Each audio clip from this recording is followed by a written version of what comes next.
Okay, question number 19 में small bulb is placed at the bottom of a tank containing a transparent liquid of refractive index root 2 to a depth of 1 meter. So we have to calculate the area of the surface of the liquid through which the light from the bulb emerges out. तो इसको पहले थोड़ा सा understand करते हैं. Now let's say ये आपका bulb है which is placed at point O at the bottom of the tank. इसकी free surface of the liquid, so this is the free surface of the liquid. यहाँ से जो इसकी डेप्थ है that is 1 metre. अब जो liquid का refractive index आपको दे रखा है is equal to √2. We have to calculate the surface area of the liquid through which the light from the bulb emerges out. तो इसको पहले थोड़ा सा अगर हम समझें तो अगर यहाँ पे बल्ब प्लेस्ड है, अब बल्ब में से जो लाइट आएगी will be coming out of the surface. इस सरफेस में से लाइट जो है बाहर को निकलेगी, लेकिन पूरे सरफेस के एरिया में से नहीं निकलेगी. क्यों?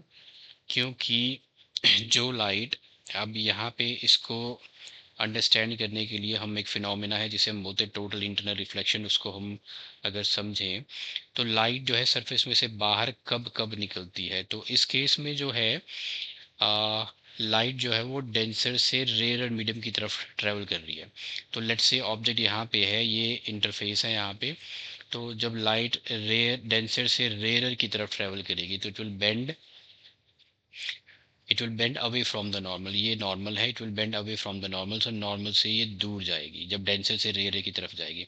अब मान लो ये बल्ब है, तो अभी तो लाइट बाहर जा रही है, ये हमें दिखेगी. तो जो भी लाइट, जितने सरफेस एरिया में से लाइट बाहर आएगी वो आपको दिखेगी. लेट्स से ये लाइट अब इस पॉइंट पे जा रही है, इस पॉइंट पे एट द इंटरफेस, तो ये और बेंड करेगी. तो अब आप यहाँ देखो तो ये आपका जो एंगल है, angle between the normal and the incident ray, angle between the normal and the incident ray, ये बढ़ रहा है. तो ये बढ़ रहा है और ये वाला एंगल जो है एंगल ऑफ रिफ्रैक्शन ये भी बढ़ रहा है. अभी ये रे जो है रिफ्रैक्टेड है.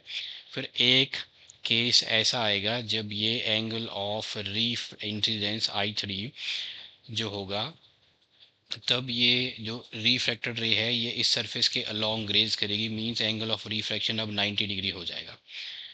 तो अब इससे पहले जितने भी एंगल ऑफ इंसिडेंस थे उनके लिए रिफ्रैक्शन हो रही थी. अब इस केस पे क्या हो रहा है, ये लाइट भी सरफेस के लॉन्ग ग्रेज करे. इसके बाद अगर आपने इस एंगल ऑफ इंसिडेंस को बढ़ाया, अब ये एंगल ऑफ इंसिडेंस जो है I4 ये I3 से बड़ा है, ये बड़ा है I3 से. तो अब ये जो रे ऑफ लाइट पहले जो रिफ्रैक्ट कर रही थी, अब ये यहाँ पे रिफ्रैक्ट करेगी, मतलब वापस आएगी, फिर ये बाहर नहीं जाएगी. तो ये रे ऑफ लाइट आपको नहीं दिखेगी. तो वही मैंने यहाँ पे शो किया है कि मान लो ये पॉइंट है जहाँ पे लाइट जो है वो अलोंग द सरफेस ग्रेज करी इन दो सरफेसेस पे, free surface of the liquid पे. इसके बीच में जितनी भी रेज ऑफ लाइट हैं there will be coming out of the surface और वो सब हमें दिखेंगी. इसके बाद जितनी भी रेज ऑफ लाइट हैं वो टोटल इंटरनल रिफ्लेक्शन से अंदर की तरफ आएंगी, वो आपको नहीं दिखेंगी, बाहर की तरफ जाती हुई नहीं दिखेंगी. तो आपसे ये पूछा है द सरफेस जिसमें से light from the bulb emerges out. तो इतना इतना मान लेते हैं कि सरफेस है जिसमें से लाइट जो है बाहर की तरफ आ रही है. तो ये आपका देखो हमें कैलकुलेट करनी है, फाइंड आउट करनी है इस सरफेस की radius to find its surface area, क्योंकि ये लिक्विड पे के सरफेस पे चारों तरफ है. तो इस तरह से ये चारों तरफ है. तो उसके लिए हम यहाँ क्या यूज़ करेंगे, let's use the Snell's law. हम स्नेल्स लॉ यूज़ करेंगे. ये मैं हटा देता हूँ यहाँ से. सो let's use the Snell's law at this surface. तो हमें ये एंगल ऑफ इंसिडेंस, एक्चुअली ये एंगल ऑफ इंसिडेंस जिस पे एंगल ऑफ रिफ्लेक्शन 90 डिग्री होता है इसे हम बोलते हैं critical angle. This is the critical angle. तो मैं यहाँ यूज़ करूँगा using Snell's law. So Snell's law, according to Snell's law, the sine of this angle of incidence, which is the critical angle sine C, into the refractive index of the medium, which is √2, is equal to sine of the angle of refraction, which is 90 degree, into the refractive index of this medium, which is air, और refractive index होता है 1. तो ये आपका आ गया.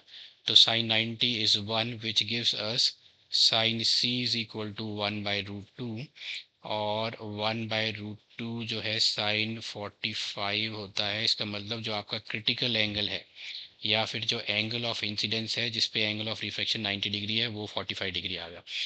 अब इसमें आपको ये एंगल मिल गया 45 डिग्री। तो इस राइट एंगल ट्राइंगल में, ये जो राइट एंगल ट्राइंगल है, इसमें मैं tan लगा लेता हूँ।